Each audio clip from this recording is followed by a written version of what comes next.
మా పిచ్చుకలిద్దరిని ఇంట్లో వదిలేసి, మా ఆయన నేను అలా షికారుకైతే వచ్చేసాము. బయట చాలా మంచు ఎక్కువగా ఉంది. రోడ్లవి కూడా ఫుల్‌గా జారుతున్నాయి మంచు వల్ల అని చెప్పి వాళ్ళనైతే వదిలేసాము. యాక్చువల్ రీజన్ అది కాదనుకోండి. అప్పుడప్పుడు చిన్న చిన్న బాధ్యతల్ని పక్కన పెట్టేసి ఇలా లవర్స్ లాగా బయటికి వెళ్తూ ఉంటే అదొక మంచి రిఫ్రెష్‌మెంట్. చలికి నా చేతులైతే ఫ్రీజ్ అయిపోయాయి. ఇంకా జిప్ వేసుకోవడానికి కూడా నాకు అసలు అవకాశం లేకుండా ఉన్నది. అంటే అంత చలి ఉందో మీకు అర్థమవుతుంది కదా! రోడ్లన్నీ కూడా చాలా స్లిప్పరీగా ఇలా డర్టీగా ఉన్నాయి మంచు వల్ల.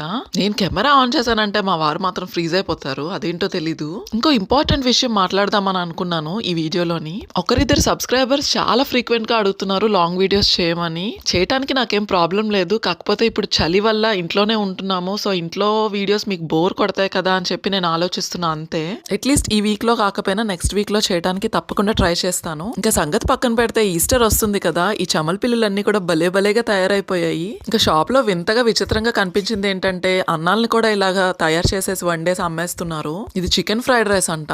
పోర్షన్ వచ్చేసి 1 kg ఉంటుంది. కానీ రేట్ వచ్చేసి 400. మేబీ ఇలాంటి ఘోరాలు చూడటానికేనేమో నేను జర్మనీ వచ్చింది అనిపిస్తుంది అప్పుడప్పుడు. మళ్ళీ ఇంకో ఇంట్రెస్టింగ్ బ్లాగ్ తో మీ ముందుకైతే వచ్చేస్తాను. అంతవరకు సెలవు. Bye, take care. వీడియో నచ్చితే లైక్, షేర్ అండ్ సబ్స్క్రైబ్.